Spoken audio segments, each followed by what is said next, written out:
Chui mé chuig Cùrsa Gaeilge in hAlban le déine agus bhíarm annachchuid busanna agus córsúmper éagsúil a áile dul an. Thosaigh mé le lia ag leirte chuig ar madan ar ag an crackáid agus bhíarm rá bus ága líon airfort sin bus áil go bell ferste ní mis asan se. Ach tá mé treéis landál I mé ferste agus an sin bhíarm dul chuig airfort George Best áit a bhfuil etaltí acu go hinar níis Air 14 beag agus chuime ar Logan Air. Is mar I gcónaí a bheith ar Logan Air mar tugann siad isce nó té nó súdait agus tugann siad shortbread nó urrán miris agus wafers is caramel thugad as.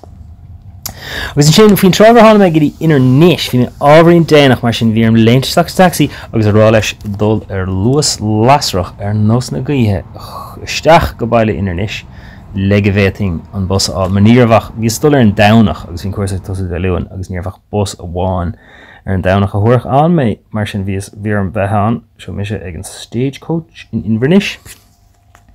Tá mé ábhraíonn sásta tuis gur mé amos. Agus an sin siúla midal trí Inverness ag deir an thuir freisin chas coppla chas ihe an.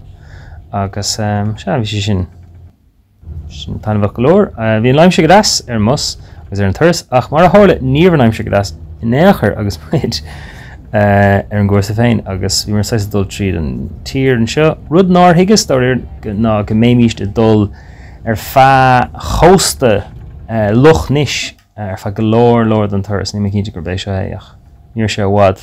Bhaid seo bhí ar mráid ibre dhéanamh ar mus bhí mar 6 mar chrá críagum ach rinne mé agus bhí mé dul ar aige mus agus bhí sé go háling ar fad agus an baist feich ar an ngrian sin rud nártharla nuair bhímar ar an Ileán Scíthanach. Ar nói beidh ólas ag roinntaoine ar an Ileán Scíthanach agus ar hawl mór ostig mar ar na hairnig Conas Gaeilge ach níos an áit sin a bhí an Cùrsa ach bhí sé náit eile stafan ag bór na Ileán I dúsgurt Ileán Scíthanach.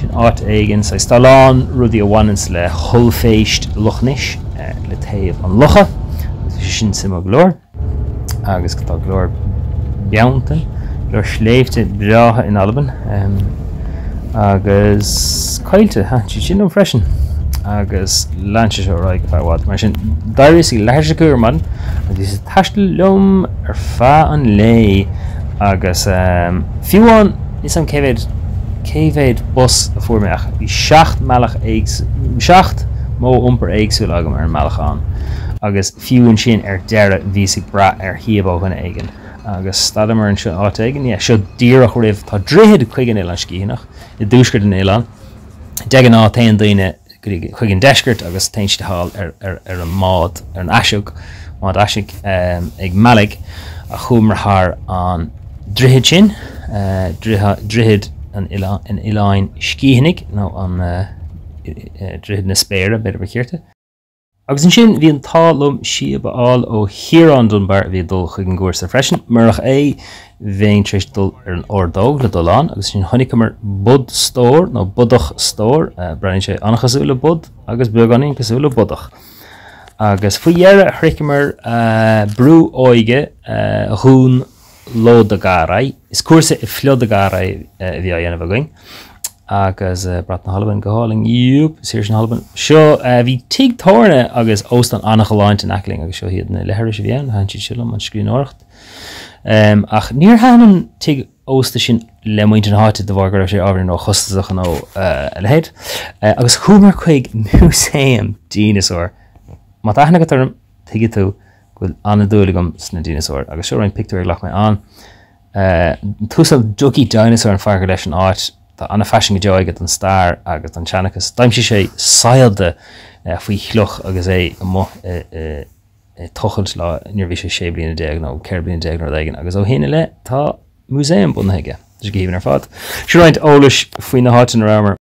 Ní haon iontas go mbíon daoine a rá go déan tú ar an mád bán in aige mar féach cic ó bánas tá bád sin. Agus seo an brú ar me fannacht an hín spéir se go háling I bhíorne is beag spéir mar sin bhí an le linn ama a bhí mise an. Siúhainte le lug anamcha tá si an spéisiú seo bud stór lá eile agus ceo traum tíú nuas ar hiúmar sús go fada leis lá eile níos agam tafa agam sin ach bhí sé fleoch. Dámór halig le Sorla McLean agus tiile sin ar belt. Chúmar thuras le lucht an range cean le léhananta chuig Ilan rársar an áitgur bhas a Sorla McLean. Agus seo lecht chuoineán ar Ilan tá si antócann le lehéad in Alban.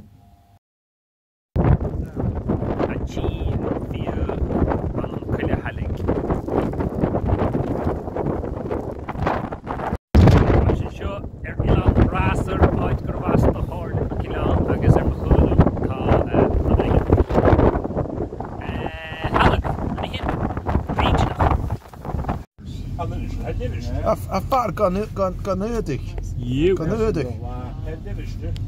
Hè?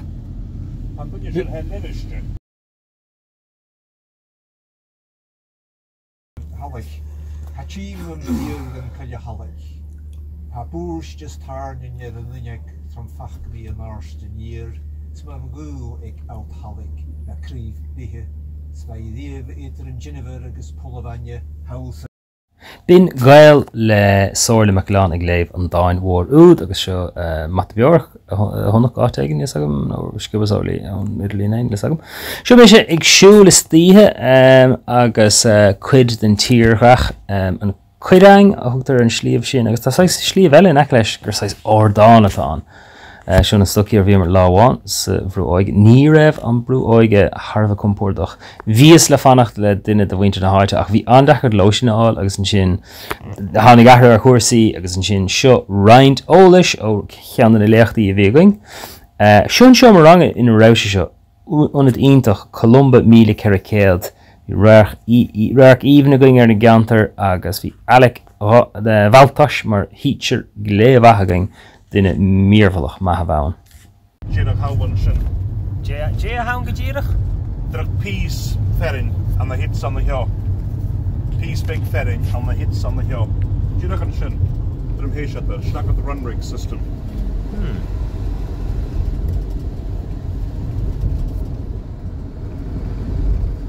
Throta sin canú Strawn Vernal a Fhlòdaigearraidh a siap ag an nóil go nnirimhí. Hanne samen sin je fírin na briacha sin. Seo éon ar a dugtar an chura réach nó an choréisc nó Johnny an scruggle mar lecha ginge agus sé getalt nach das sin hinis agus déile sé leis. Chúmar ar thuras bus timppel na háite níor bhan aimseir dascalóir dáir le bheith siúil hí gaí agus báiste mhórán. Cíime a heise bh cháirtin? Iad ach na sína. Nún an am sér an ilen ag an nóban Cearraidh.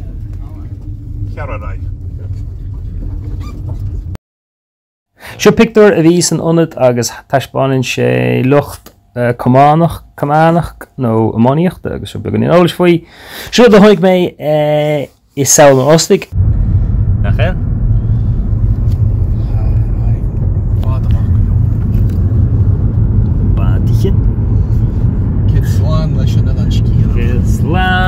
Slán ag scínacha chundé a bhris mo chrí. Is cóid slán ag an náir láin.